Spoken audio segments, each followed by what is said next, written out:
Sonic.exe is so well known by this point that if you know Sonic, chances are you know who Sonic.exe is. Starting off as a creepypasta back in 2011, now has an official canon and timeline of which it can transform into different EXEs depending on the continuity. In one video, I tried to explain this, but I don't think I'd done it justice, and I think I caused more confusion.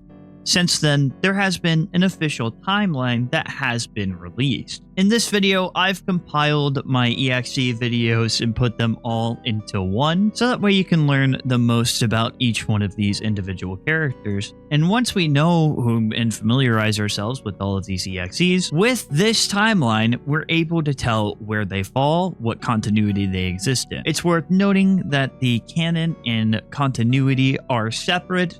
I think I failed to understand that the first time I did this video. And yes, everyone, Sonic.exe does have an official timeline and canon. So if you're new and you're just getting back into EXEs, well, a lot has changed. Let's get into each EXE there is.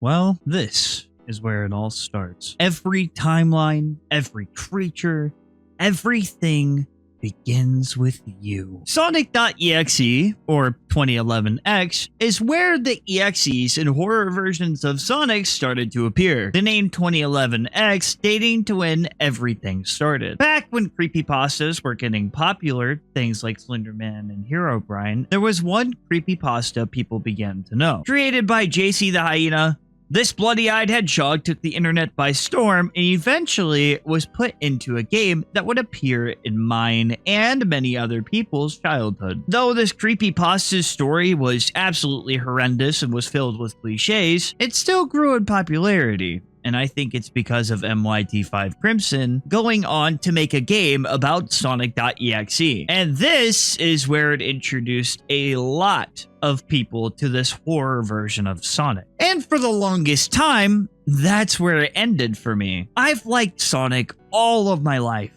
And when I found out there was a spooky version, I was oddly interested in it. I mean, I was already into creepypastas, and are you kidding me? There was one about Sonic? Now I'm interested. I mean, to make Sonic have blood come out of his eyes and terrorize people from his game, it's not exactly a super original concept at the time. I thought the original game, would be the end of it. But as time went on, there turns out to be a lot of depth to Sonic.exe and the history of him. But we'll have to save the specific troubled history for another video. For now, what exactly happened to Sonic.exe and what's going on with him today? The original creator of Sonic.exe was exposed for, let's just say, not being a great person, and in response to rightful backlash, he released the character to someone else. Was it initially going to Joe Doughboy at first? I believe he gave ownership to SRL October 23, who in turn passed it to Shay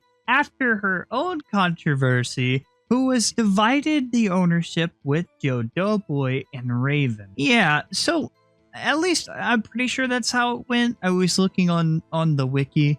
Again, not really wanting to delve too much into the drama aspect of it, except it's a lot more than drama. It is really bad. It's bad. Sonic.exe was shrouded in controversy because this character has had a troubled past. Interestingly enough, however, it's kind of like Logan Paul. No matter what this guy goes through, it just seems like he continues to grow. The character would be taken in by Joe Doughboy, developing a new canon story for Sonic.exe, even introducing a new game in 2023. That's right, Sonic.exe has survived the test of time, has upkept its relevancy today.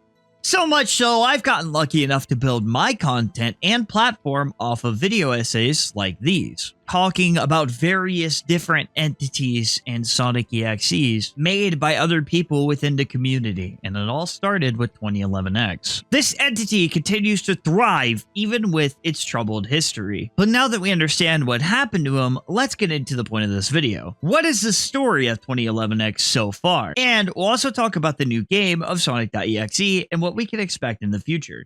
X, better known as Sonic.EXE, is the main antagonist of Joe Doughboy's 2023 remake of the original Sonic.EXE game, known as Sonic 2011 as part of the Sonic.EXE continuity. X is a being whose fascination with humanity and the Sonic franchise created a destructive mix, forming a vessel for an entity whose goals is to spread and cause as much pain and suffering as he can. He does this by playing various games, some subtle in their sadism, but always rigged to torture and manipulate the player, using the souls of his victims to fuel the vessels to play along over and over again. This was read directly from the wiki. It's a little lazy of me, but I want to make sure I can get it as accurate as possible. To my understanding, X simply lives to satiate his sadism, to welcome you to his game and torture your soul within these Sonic vessels until the games aren't fun for him anymore. Though, should things go differently than what X plans, he'll just end you out of spite. He is quick to anger or be impatient. This is who X is. Though, according to the wiki, the section that explains his lore may be outdated in some regard, so I'm not exactly sure how accurate I can get it. But X simply claims humanity to be his own and rules over it in some regard, according to the Lord X wiki, which is just Sonic.EXE, but in the future. Originally, it was a potential timeline, but now I'm pretty sure that it is his official timeline. There are alternative versions of him, but 2011 X is to become Lord X, but it just depends on the continuity. At some point, he creates the Guardians, and in this timeline, creates EXE. EXE was X's first creation, but EXE didn't have the same image as 2011 did, and has been banished to another world. This will likely be expanded on in the future, but for now, X has one goal in mind: to play his games and rule over what he believes is rightfully his. Though the story of X may get a rework and his current story is outdated, there's no denying the influence this character has had. And with the new age of 2011 X came a new game that was inspired from the original Sonic.EXE game. 2011 X found someone to dump the game on GameJolt, and you, the player,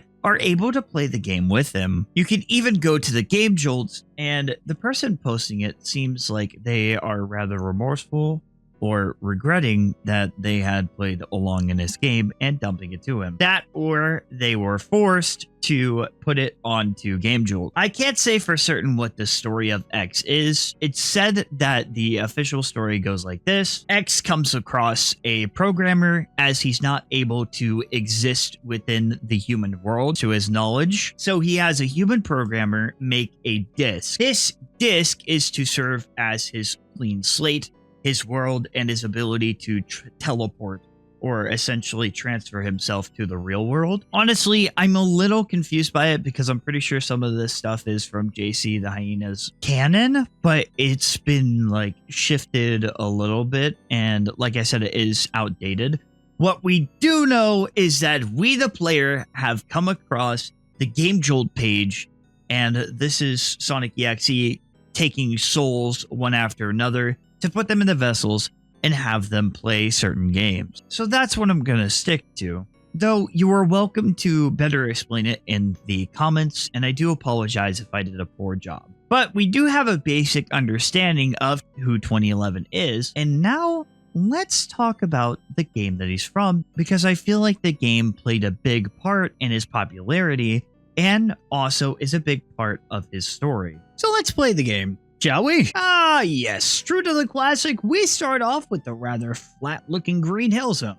Now, there are a few secrets we can find, but as per usual, let's progress to the game normally. There's a neat detail with Tails' face, shifting expression as he continues forward. I think this detail is something that remains consistent and actually displays fear. After a long while of walking and some dead animals and blood scattered about for decoration, we find X standing at the end of the level. The music here is a little unsettling and honestly messed with my ears. And in another crazy detail, Tails actively tries to run away, and you, the player, have to force him to approach Sonic.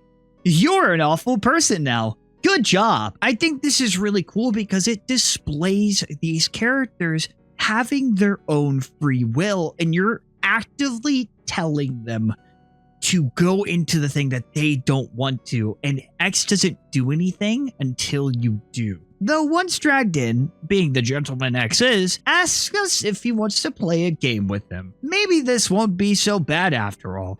You know what, X? Sure. I'll play hide and seek for the 50th time. A nickel every time an EXE has asked me to play hide and seek. Can we play something else, please? It's more like tag anyway. We're brought to a burning hellscape. The noise of fire and odd music fills your ears. Tails seems like he wants to go to the right pretty bad, and I'm starting to regret having false optimism. The custom sprites here are super well done, and it only gets better from here. Continuing forward, we have Tails pick up speed, till we're stopped with the words time over. Following this up is a pretty awesome looking visual of X and a chase sequence. What's cool about this is, not only does Tails' facial features change, but how he picks up speed can change as well. Taking your hand off of the keyboard causes him to do this sort of run while he stares at the camera. But if you try to move forward, his tails don't start at the fastest speed. Rather, it builds into that. This is such a small but really neat detail. Unfortunately for Tails, and what follows is Tails getting his neck snapped in a new scream. Pretty scary. The Tails portion is done much better than in the original, and the small details here are actually pretty great.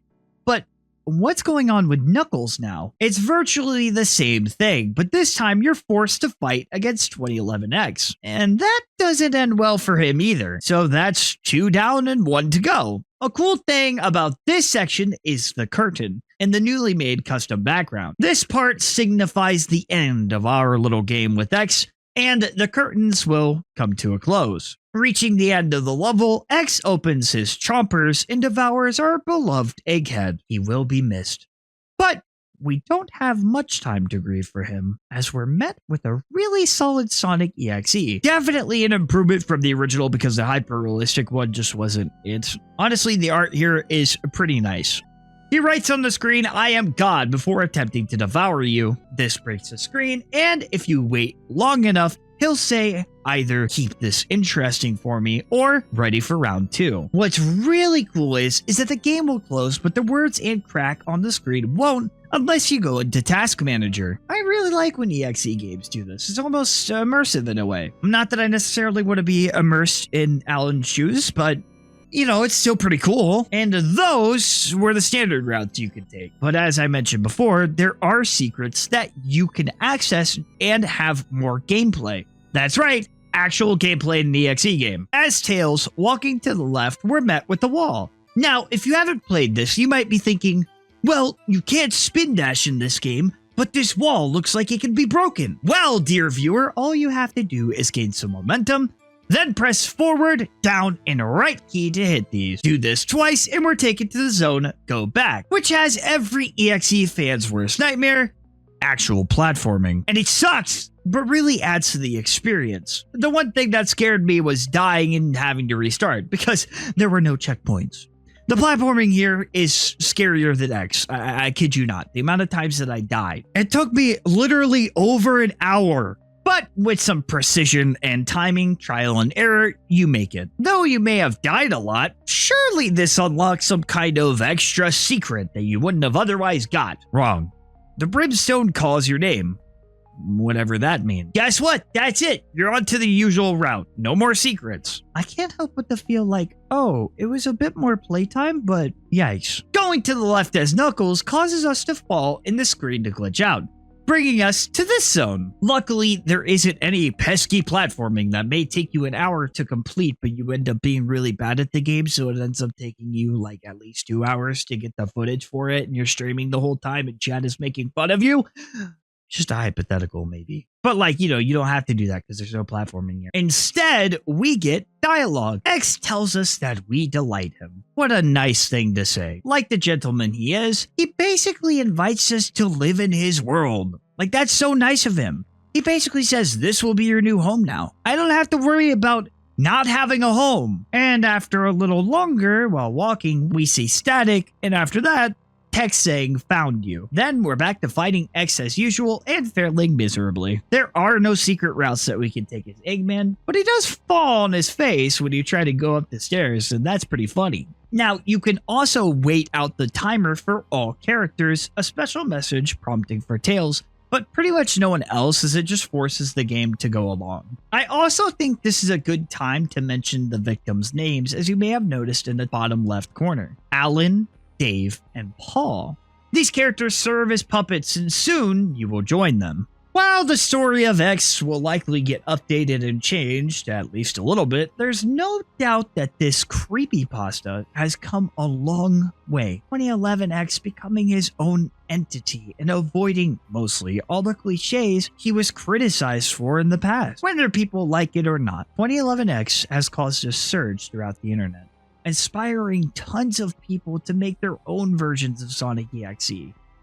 He created the subgenre EXE, and that by itself is amazing. Though I'm uncertain of the future of Sonic.EXE, there is another canon that 2011 X has taken a big part of, something that blew up his popularity in the first place. At least you could say that this specific thing has contributed to his uprising, and I'd be kind of silly if I didn't mention it. 2011 X's other canon is a what-if story. What would happen if Sonic.EXE was introduced to Friday Night Funkin'? Though this isn't canon to his official lore, it is a timeline that exists directed by Joe Doughboy himself. The Sonic Legacy mod, disguised as Rodent Rap, or rather Rodent Trap, is an FNF mod that will be released in the future. This mod asks the question of what happens if Sonic.EXE is officially introduced to Friday Night Funkin'. Now, we all know the popularity of Verse Sonic.EXE, but this starts us off with the original 2011 X, whereas the other one starts us off with whatever, however you say it. The songs here are actually really good, and I may be biased when I say this, but it's one of my favorite FNF mods out there. The game does an amazing job of disguising itself, and at first, it tricked me. This mod was one of my first introductions back into Friday Night Funkin' and was one of the first videos I had to do well on my channel. I dare say this was the thing that sent me down the EXE rabbit hole, and I'm sure a lot of people could say the same. Regardless of that, 2011 X was a part of my childhood. And though I only remember him being Sonic.EXE, he now has a name and an even better story than he did before. I say even better, but it's way better. In the past, I didn't really know too much about the creepypasta itself. I do, however, remember watching people play the original game, and I still have fond memories of it. 2011 X is one of the only creepypastas to still thrive in the way it has, or have such an active community. It continues to give us different variations and stories of this beloved sadistic being, and has given me a platform to make content on. However, one thing I wanted to bring up that is still musically connected and is also still canon to Sonic.EXE is the lyric video. X's Lament, lyrics written by Raven. This song displays the true nature of Sonic.EXE, or rather 2011 X. It tells us how X is delighted to have played a game with us, but knows that it has to come to an end because he's going to keep moving on to victim. You could interpret this as X's transition into Lord X. Perhaps he's going to keep Alan around and not Paul. There's no way to tell just yet what victims stay and what victims go. One thing I do know about this song is that it's actually really good. It takes the original Sonic.EXE song, or the song in Paul's level, and has this beautiful art piece, piano, and lyrics to go over it. And in case you didn't know, X actually knows how to play the piano and likes to play it, so that's the only cute thing about this guy, to be honest. Now, there is another way of saying this song, and according to my research, it could just be that this song, the overall message, is X doesn't necessarily have to rely on people to be dumb and play his game. Essentially, he's saying that there's always going to be another victim. There's always going to be another person. So he's basically saying to each individual person, one after another, that you you enjoyed this game of lies. There's always going to be people who are interested in horror. There's always going to be somebody who's going to find my game. That's why when I say goodbye, it means nothing to me. So yes, everything does begin with 2011X, as you guys can see here, as it will go into Lord X, and in the Lord X timeline is when he creates the Guardians and also EXE, which I'll talk about EXE first and then cover Lord X after that. I'll explain who those two are, but I wanted to clear up any sort of confusion. And as each segment ends, I'll tell you guys where they fall on the timeline. So if it is 2011, right in the Joe Doughboy continuity, it'll become the Soulless Sonic series, which features Lord X, which is 2011X's true timeline of events, right? So he's to become Lord X officially now. And should Bendado exist, and if it is the Gear O shift continuity, meaning that Joe Doughboy doesn't make it, it goes into the Sonic 2 Gaiden, which is Lord Mortis, which we'll also talk about and introduce you to. All right? Makes sense? If it's 2011, all right, he'll become Lord X, or he'll become Sonic 2 Gaiden, depending on the continuity. Okay? All right. Let's get into some of those characters. EXE, or otherwise known as Faker, is a character owned by Raven. This is a lot of people's favorite EXE, so I'm going to try my best as to not butcher this, and I'll mostly be talking about the canon to EXE, what exists right now, but keep in mind that things could change in the near future, and stuff could be retconned, but I'm going to tell you what I know now. EXE is a botched attempt at creating a vessel by the interdimensional entity known as X. Though this appearance may be resembling Sonic, you can easily tell that this thing is evil, hell-bent on vengeance against those who have wronged him. He lives for the suffering of all life, seeing others tear themselves apart. If he were to enter our reality, all is gone. For not just the Earth, but every world and universe beyond it would be doomed. Once again, quoting the wiki for that, because that is absolutely terrifying. If EXE touches this plane of existence, every one of us are wiped out. And you could say that for a lot of different, like, Sonic EXEs or any horror brew creature. But, I mean, if you guys see this thing's beast form, oh my god. So, for clarification, EXE was created by the original X before making his appearance in 2011. EXE doesn't exactly agree with 2011X and how things are being handled, so he wishes to overthrow him, hence why X throws him away. EXE has a vision for not only humanity, but all forms of life, but in retaliation, he fails and is casted away. Where exactly does he end up? Why, he ends up in another universe and another Earth. Unfortunate for that Earth. Now let's get into EXE's equivalent to the Guardians, the Harbingers. After being casted out by X, EXE creates 4 entities and names them the Harbingers. They exist purely in the real world, attaining souls for their master. The Harbingers themselves have names, those being Sour the Rabbit, Max the Doll, Tillin, and HR 2003. I'll give a brief description of each of them and what they're about. So first we have Sour the Rabbit. Sour represents EXE's body and is the largest of the Harbingers, standing at a whopping 12 feet tall and is covered in holes. It has 3 mouths on its face and 1 on its torso.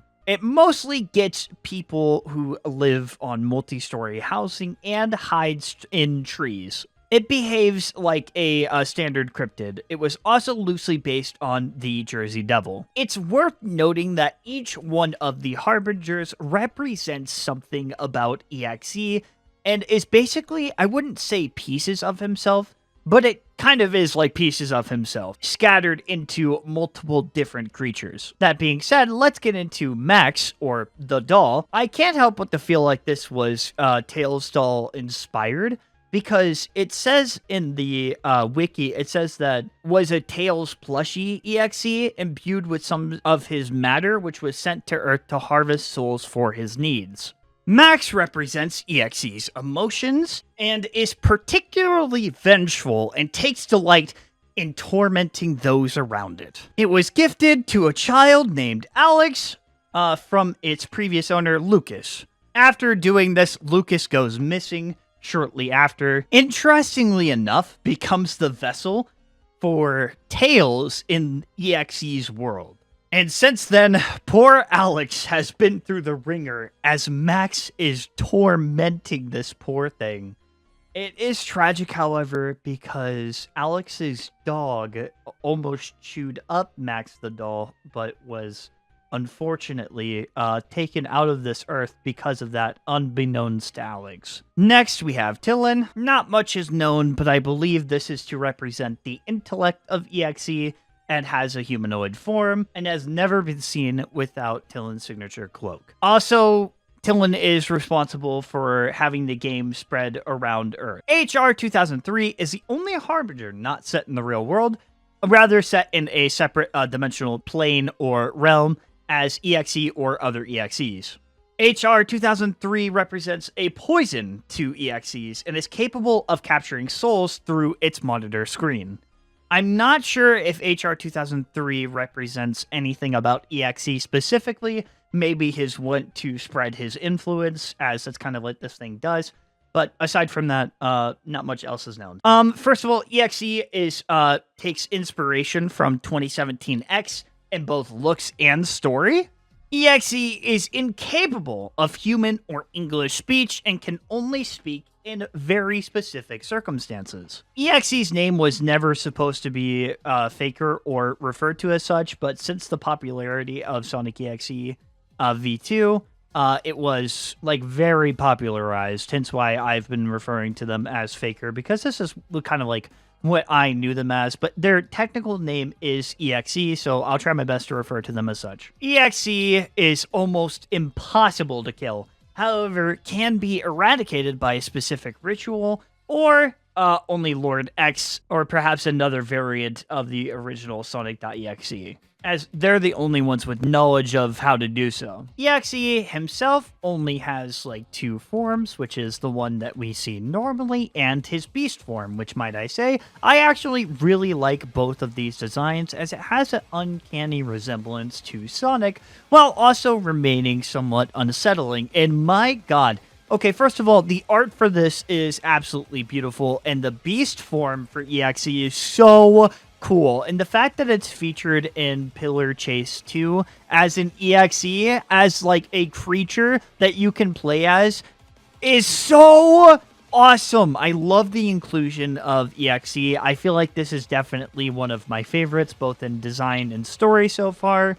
Now, there is one thing I wanted to mention, and that was the premise of the Black Sun. I'm not exactly sure how the Black Sun works, but basically it says that every soul that is captured by EXE, or that an extension of that, the Harbingers, is sent to the Black Sun, which is this sort of torment chamber. That, or they are sent to the Black Sun, and then afterwards, they are made into Sonic characters, and their vessels are placed inside of them. Now, I could be wrong on that, and I do apologize. I tried to look around for this sort of information. If you guys know, if you have a definitive answer, let me know down in the comments below. One funny thing about EXE is that apparently he doesn't know how to play any instruments, or is really that enlightened in human culture, but can play chess pretty well. Whether this is canon or not, or was in the past, I'm just going to say I like this idea. I think it's pretty funny. And seeing Lord X and EXE playing chess, I think, is an interesting premise. And that, my friends, is the Harbingers, EXE, and just a few fun facts about him and what I liked about him. His appearance in Sonic.EXE, controversy or not, is still appreciated and introduced me and a lot of other people to the character. I wanted to do a quick mention of the lyrical version of Faker/Black Sun, as made by Sturm. Sturm does an amazing job at matching the lyrics with the actual song itself, and I just wanted to quickly mention it as I personally feel like this is a bop and was really well put together. Lord X, a future incarnation of 2011 who has grown older yet remains sinister. Surprisingly, I haven't made a video talking about just Lord X aside from my video relating to FNF.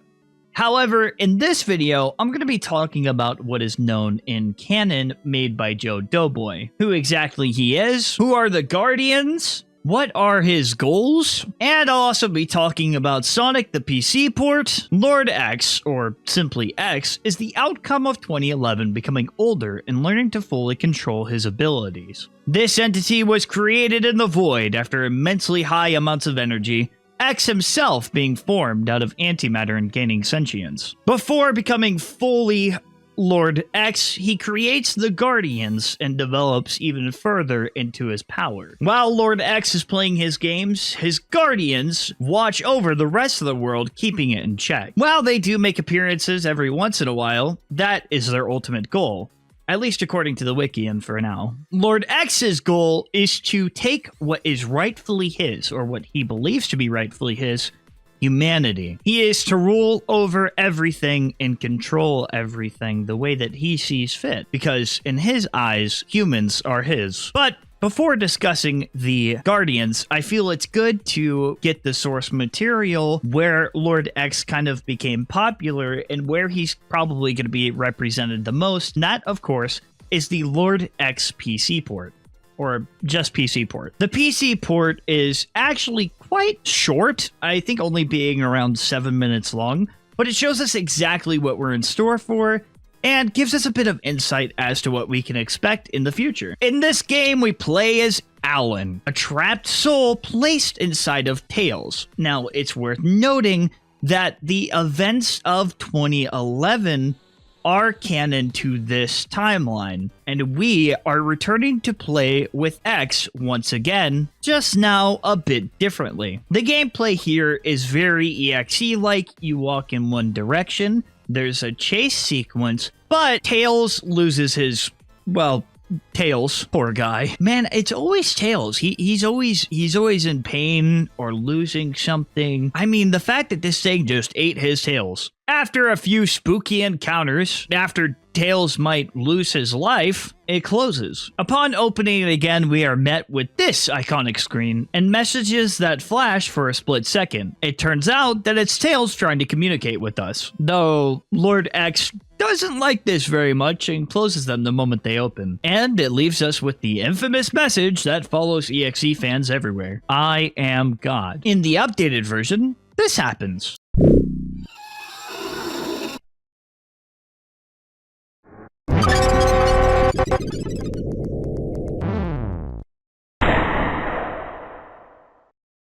And it shows us the character select screen we may see in the future. The game itself is actually pretty creepy. I think we can expect a good amount of stuff unrelated to FNF in the coming future, and I'm really excited to see what this character ends up becoming, if anything at all. Because as it stands right now, I actually like Lord X and his design. He has a specific demeanor to him. But what a lot of people find interesting is his minions, or rather extensions of himself, which of course this being the Guardians. What roles do they play, and what do they represent? While Lord X is playing his games, he has the Guardians watching over the rest of the world and keeping it in check. While they do make appearances every once in a while, that is their ultimate goal. It's worth noting each Guardian is an extension of Lord X himself in some way, as stated previously. The Guardians are as follows. Kito, the Guardian of Prayer. Kenno, Guardian of Disgust. I'm going to mess up some of these names. Let me know down in the comments. Kofuku, Guardian of Joy. Gekido, Guardian of Rage. Zetsubo, Guardian of Despair. Hyofu, Guardian of Fear. Yokubo, Guardian of Desire. What's pretty cool about these is that each of them, as you heard, have their own title next to their name, pretty much saying what they represent. Each one of these guys also have voice actors. Since we're going into what is known about Lord X at least a little bit, I'm going to be talking about each one of these Guardians. So let's get into the first one, Kito, the Guardian of Prayer. Kito keeps all worshippers of Lord X and himself in line. He resides within a temple, where tons of people worship the statue. This design is honestly pretty eerie, and the only thing that moves about Quito is his tongue. That's the only thing that can move. People worship this thing. I mean, I'm not trying to go against it, so I get it. We have Canon, which is the guardian of disgust, and I can see why he's named this. My boy looks like he is disgusted by everything, because he is. So much so, in fact, his entire body devolved into a mass of void matter. Oh, so just me looking in the mirror then. I'm okay, guys. As stated in the name, Canon is the extension of Lord X's disgust. And in turn of that, my personal favorite guardian, Kofuku, is the guardian of joy. Considered to be the friendliest guardian, this friend is one you'd be joyous to have. Shifting his face to be human to appeal to his audience, this guy loves attention and never feels anger and never feels unhappy. For this is joy incarnate. I mean, yeah, he does look a little creepy, but he's like the only friendly guardian. And if I had to encounter any guardian, it would be Kofuku. Yes, would it be hard to keep up and play with them? Like, yeah, dude doesn't get angry, but it's still very powerful, mind you. Okay, this isn't like they might hurt you accidentally because they're so happy, but if I had to pick, I would pick Kofuku. Plus, I like this design. Just looks like a guy you could be friends with, really. One who may not be as friendly is Gekido, Guardian of Rage. Despite his name, he seems to be reserved a lot of the time, but his face has been permanently disfigured due to their outburst. Now, the reason I say he's not as friendly is because he's unpredictable, and I feel like that is scarier than him being mad all the time. When you think Guardian of Rage, you would naturally think somebody who's always mad, but that's more predictable. But when this guy can just blow up randomly, that is what is terrifying. Though, it's pretty funny because apparently this guy runs like a meat factory. I do like his design. I just thought like his meat processing plant is a thing. I don't know if that's true or not. It says it on the wiki. It's a little funny, right? Great design overall. Think I could say that for every one of these, but I like his little hat. He has a little hat. The next up is Zetsubo, the Guardian of Despair, only speaking in rhymes. Underwater is where you will find them, but beware as to not shine your light on them. This is the strongest guardian in terms of psychological torment. Best not to encounter them and remain dormant. Okay, that was a little cringe, but you get the idea. Zetsubo talks in riddles. While all of these are asexual and without a gender, this one is a bit more feminine. Why? It actually represents an anglerfish, and how anglerfish have little lanterns on their head, and I'm pretty sure it's only the female ones that have that. You do not want to run into this thing because it has the power to absolutely send you through mental anguish. Zetsubo may be bad. I think the one you wouldn't want to encounter the most is actually Kyofu, Guardian of Fear. Because Kyofu targets victims' body parts they are fascinated with, taking it and putting it onto themselves, calling it a collection. Not only that, but this creature can also shapeshift. It does so quite a bit. It could also shapeshift into your best friend, shapeshift into your parents, could shapeshift into anything. But there is another one. I mean, I wouldn't want to run into any of these, like, technically speaking. Moving on, last but not least, Yokubo, Guardian of Desire. Put the most arrogant, cocky person you know into a supersonic wannabe, and you got Yokubo.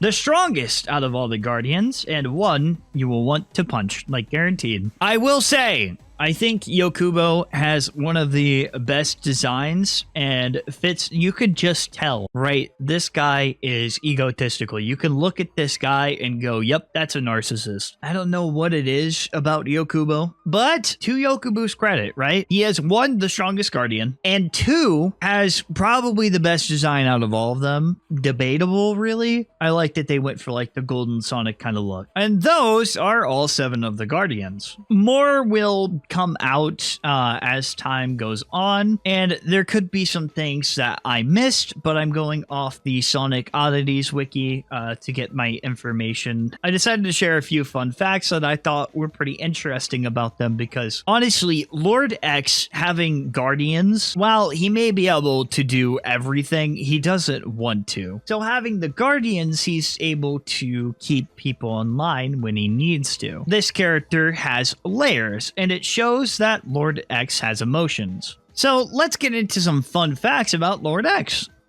Lord X is canonically 3'3" and 77 pounds, which is actually kind of funny. You still don't want to mess with this guy. It's not really funny when he's teleporting or has blood coming out of his eyes. Fun fact, he also only bleeds out of his eyes when he's excited. Lord X cannot perceive fear in any way, as he enjoys the sensation of being uncomfortable. Ever wonder why Lord X looks the way he does? Well, that's because Lord X is a decayed version of Sonic, due to Lord X inhabiting his in-game sprite and causing rapid decomposition to it due to his antimatter physiology. So, over time, Lord X would cause this body to decay because it would just shed its skin. Despite calling himself God, Lord X doesn't believe himself to be one. The phrase, "I am God," is merely him mocking religion. Lord X's diet consists of the souls of his victims and meat taken from the victim's corpse. He doesn't need to eat, but he does. Lord X also knows how to play the piano, which we actually see in X's Lament, which I don't know is... I'm pretty sure that this song is canon, but it's a really good song. While not technically Lord X does know how to play the piano. Lord X will only give certain victims he enjoys playing with the Sonic form. Once his vessel fully decays and dies, he will exit the original vessel and enter the Sonic vessel of one of his favorite victims. This is a twisted way of bonding for him. Aw, what a guy. See, Lord X, honestly, my problem is that Lord X just seems like a kind guy. He's like, "Welcome back, old friend." You know, he's basically saying that he misses you, he tortures you. But I mean, like, aside from that, you know, he's a really great guy. You know, he's just trying to bond with you, you know? Lord X doesn't have toes. Yeah, okay. Lord X was initially canonically friends with Majin, MX, MCM, Squidward, and Hypno from Hypno's Lullaby. This has since been retconned due to Joe's desire to take Lord X's story more seriously. In the same post this was announced in, it was stated that every single appearance Lord X had in F&F related media isn't canon to his character. This of course includes Tricool, which was formerly stated to be canon. It isn't anymore. A god who has lost it all. A being who once ruled over everything.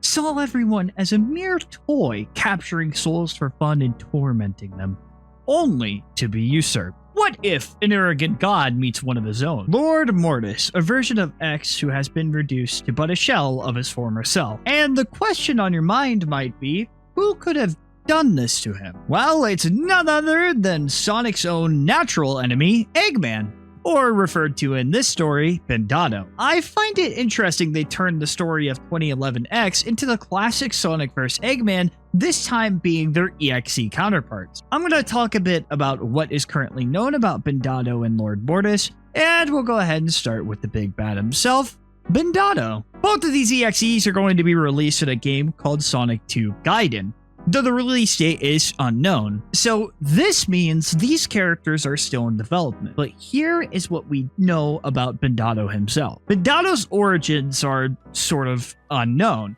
but we do know where he stands. Bendado has some form of courteous mannerisms, but don't let that fool you. He's still very much evil. He's aware being senseless and sadistic won't lead him very far if he wants to control people. Much like a more competent Eggman, he relies on his logic and brain to fight his battles, so instead of going, "Haha, I'm Demon Gur," he more so thinks things out. He prefers to be passively antagonistic unless you make him otherwise. And Lord Mortis is this shriveled up version of X because of Bendado. But why exactly? Bendado turned Lord Mortis into the way he is because their viewpoints just didn't align.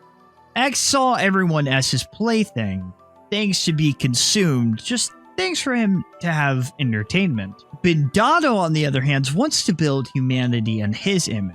Why keep them the same and torment them when they could be evolving forces of strange machines and monsters? And that's exactly what he set out to do. Bendado took over X's world and made it into his own. On the topic of machines and monsters, however, Bendado has his own form of guardians. Though not many of them are known, we do know they're called Xenophanes. At least I'm pretty sure that's how you say it. And there are 7 of them. See, kind of similar to Lord X's guardians. Their job is to oversee the various kingdoms, as well as carry out Bendado's orders. And so far, that's actually all we know about Bendado. He essentially hijacks X's game. So then the follow-up to that is what happens to X. Lord Mortis is the new name given to the fallen god. This is because he looks as if he's going through a constant state of rigor mortis. Lord Mortis also uses his name to mock Bendado as to kind of like say, take that, like I don't care that you did this to me kind of thing. Right, so when exactly did this happen? Well, it happened during the events of the game 2011, Bendado took notice of X, and because of X's arrogance and confidence, it costed him everything.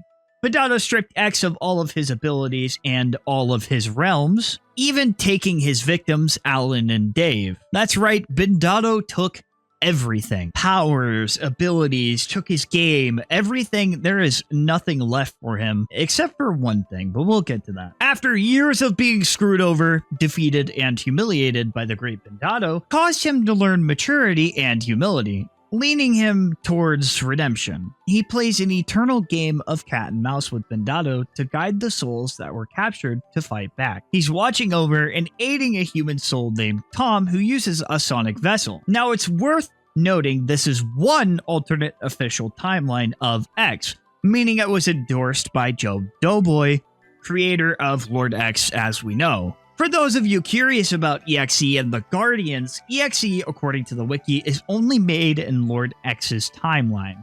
And as for the Guardians, he's not able to make them before becoming Lord Mortis. In summary, Lord Mortis has been humiliated, mocked, and defeated for many years by Bendado. It taught him humility and maturity as time went on, and that had changed something within him.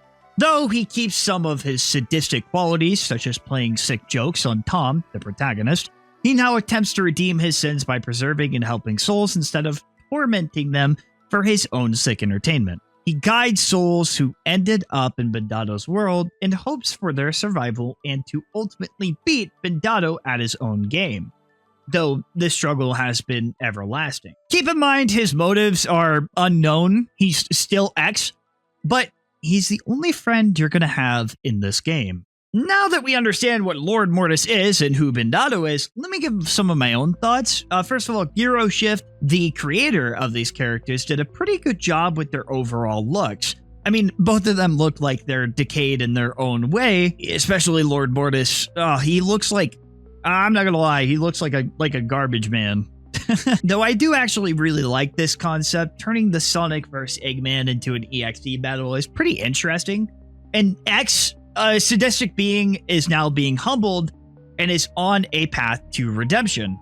And I honestly find that incredibly unique, as I haven't seen one EXE be humbled necessarily. It's always like, I am God, and I'm going to kill you, and we're just going to play in games forever, and you're going to be tormented, and that's just how it's always been. But here, you have a direct villain to go against. The former villain is now guiding the protagonist to a better place, hopefully, and to fight the battle that he is ultimately could be controlling. I mean, X could backstab Tom during the game, or just usurp Bendado and get his worlds back. Doesn't outright state he's gonna be a good guy. He's still evil, but just doesn't have what it takes to play with his victims anymore. You know, he was just completely battered and bruised by Bendado, all of his powers stripped from him. And now the only way to win is by playing it smart and guiding those who want to overcome the role of Bendado. I'm excited to learn more about the protagonist of this story and have the former X guide you as opposed to be the main villain. I would have never expected this concept, but once I read about it, I was like, you know what? Actually, I was kind of a Lord Mortis hater at first, but I get it now. I'm on the train because This concept is really cool from a gameplay perspective. You have a mission that's being played out, and Lord Mortis essentially guides you through it whenever he can. This could lead to many different possibilities, and honestly, I'm super excited to see where it goes. So this is kind of like a never-ending battle between the former X, now known as Lord Mortis, and Bindado. There is also supposedly supposed to be a prequel to Sonic 2 Gaiden, kind of building up to the events of Sonic 2 Gaiden. And I also like that, if you heard me correctly earlier, you're going to be playing as a Sonic vessel this time as opposed to like a Tails or anything like that. So it'll be like Sonic versus Eggman, which should be pretty interesting to see. That being said, there actually isn't too much on these characters that, like I said, they are still being developed. Subscribe if only 2011X going into the Lord X timeline does EXE exist, could be subject to change in the future, and also creates the Guardians, so that only exists in the Lord X timeline. For Lord Mortis, it's 2011X when Bindado comes in and takes over everything. The reason it's the same character is because it's just a different continuity, like I've stated before. So that way there's like no confusion. What we're about to talk about is the Sonic Prototype 2017, which you guys know as Faker, or otherwise known as Sonic. And of course, Xenophanes, or Xenophanes, as a lot of people like to call him. The Canon version, not the FNF one. By now, we all know who Sonic.EXE is, and that he loves Sonic. For whatever reason, this entity has become completely infatuated with the Sonic world, molding his image around the blue blur. But what if this was taken to the extreme? What if he convinced himself he is Sonic? 2017X is a version of X that has convinced himself he is Sonic the Hedgehog. Though I've made a video in the past of this EXE, there have been a few changes to this character. Sonic used to be owned by Raven, but due to not much interest in working with the character, Raven has decided to hand over the character to Pie. What does this mean? Well, the story may be going in a different direction, but the character itself is still pretty much the same. After making an announcement about the ownership being transferred, Pie did a Q&A about the future of this character. They stated that the overall character will be the same, but some stuff will be different. This character is still being worked on, so I can't say for sure what the story is going to be yet. However, checking the wiki, 2017X will still be making an appearance in the Sonic Legacy FNF mod. It is allowed in other FNF mods and Roblox games as well, so that's pretty cool. Though you might be wondering, is Sonic still canon on the timeline? And to my knowledge, the answer is yes. Here's the updated picture. I'm sure I've shown this a few times, but it really is worth noting. One thing to keep in mind that I didn't get to last time, this is continuity, meaning that they can all exist at the same time and just be different stories of the same character. As stated by Joe Doughboy, these can exist separately and won't interact. That is, unless it's in the FNF timeline, but that is canon on its own. So if X takes the FNF route, it's for the sake of the game, and you don't need to confuse those. Speaking of FNF, I'm unsure if the Song Subterfuge is canon, but at the very least, it will be canon into the mod itself. These stories can be seen as their own and should be treated as such. Sonic will still be convinced that he is the Blue Blur, and if you didn't know, he also changes his personality. To fit his delusion of being Sonic, he'll play the traits of him. He'll try to play the hero in his own way, but should you say he isn't Sonic, well, just listen to the Subterfuge song with lyrics to find out what happens. Sonic may have the traits of the Blue Blur, but he's still incredibly unstable.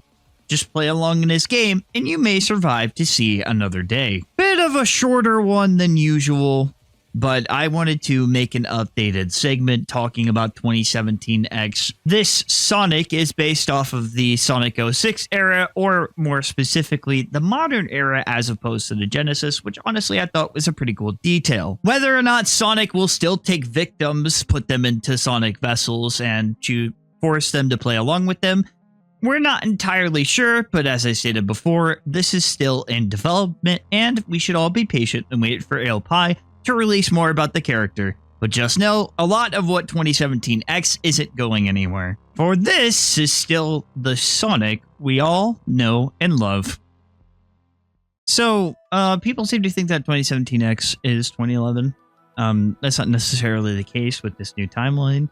It starts off with Sonic.EXE, and Sonic.EXE deludes himself into believing that he is Sonic the Hedgehog, which is honestly a great concept. I love this. 2017X it's an interesting idea, and would be honestly a pretty good Sonic villain. If you guys are wondering why Broken Face is down below the Sonic prototype 2017 because he thought that they were the same, I'm honestly not too sure. Maybe it would follow a different series of events for 2017. But I'm not going to speak on anything about that because I don't know yet. The next one we're going to be talking about is Xenophanes, and I'll just go ahead and I'll tell you guys. Xenophanes is from the original Sonic.EXE game with the red shoes. This is a one that a lot of people know, and the story for it is still in development, but I just talk about what I do know. So yeah, let's get into that. A lot of people seem to think that this is Xenophanes. Xenophanes? How do you say it? Xenophanes. Xenophanes. I'm going to say Zen for the rest of this video. And that this F&F variant is similar to the canon. This is not the case. It is a creation of Rightburst. This is the actual canon version of Zen. But a lot of you may not know that. But why? Well, the lore on Zen is actually in very early development, leaving people with only the Friday Night Funkin variant. But what does it mean if Sonic.EXE is canon? Well, in Friday Night Funkin, all of this stuff isn't canon.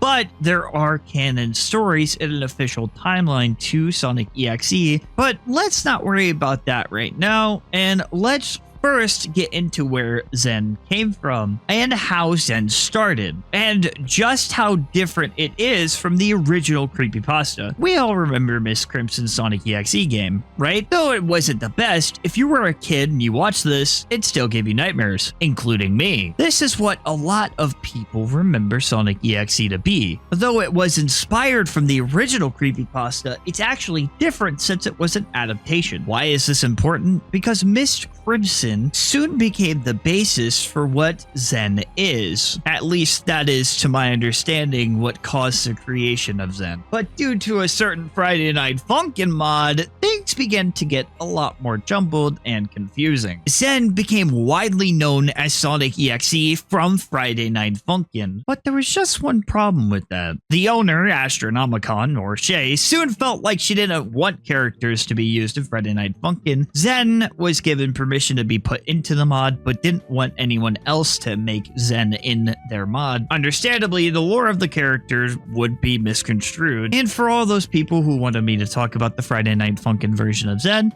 I won't be doing it because, honestly, I don't have a lot of interest in whatever Rightburst is doing. So I am sorry to the people who wanted me to talk about that. The canon variant, since it is a part of the official Sonic.EXE timeline by the owners of Sonic.EXE. But to be honest with you guys, since there isn't too much lore, like, fully developed, it seems to feature different characters to tell a bigger narrative that is completely different than anything that we know. There isn't too much I can tell you guys. Won't leave you guys with nothing. As I said, there isn't too much about the characters, but I'll tell you what is known and what I was able to dig up. First of all, this is the official canon look for Zen. We know that Zen is supposed to have a human form and feature different characters to tell a much bigger narrative that is completely different than anything that we know. Different from his old counterpart, Zen fell to Earth from a meteor.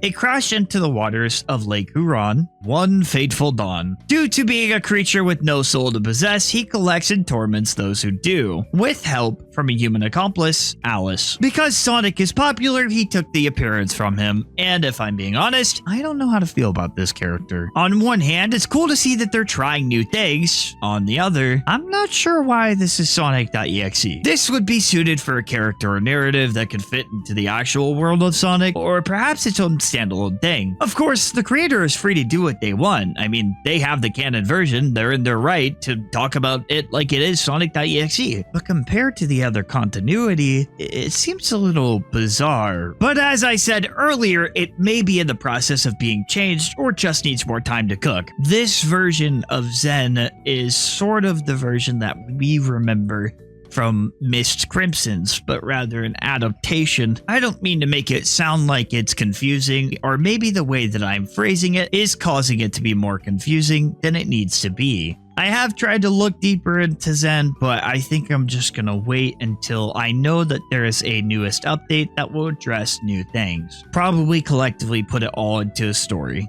To keep it completely honest with you guys, Zen is probably the EXE I'm least interested in, but it's only just because of the reasons I stated earlier. Not having that much development. I like the design, but aside from that, there isn't too much for me to pick apart and kind of feels way different than the Sonic.EXE than, let's say, Joe Doughboys. Which is valid, it's okay to be like that. I still like 2017X, I still like the EXE, and those are vastly different. And that is every Canon EXE, sort of explained on the Sonic.EXE timeline, where they come from, who they are. But most importantly, everyone, I hope you all have a Merry Xmas. I wanted to give you guys the gift of Sonic.EXE, and since his name is literally X, and people call it Xmas, I figured there was no better day for me to post this and sort of end off the year, or get close to ending off the year, with one of my more popular videos redone in just 2 months. Thank you everyone so much for watching. I'm sure that there have been some things that I missed. Subscribe if you haven't already, and I'm ready to be corrected in the comments. Goodbye!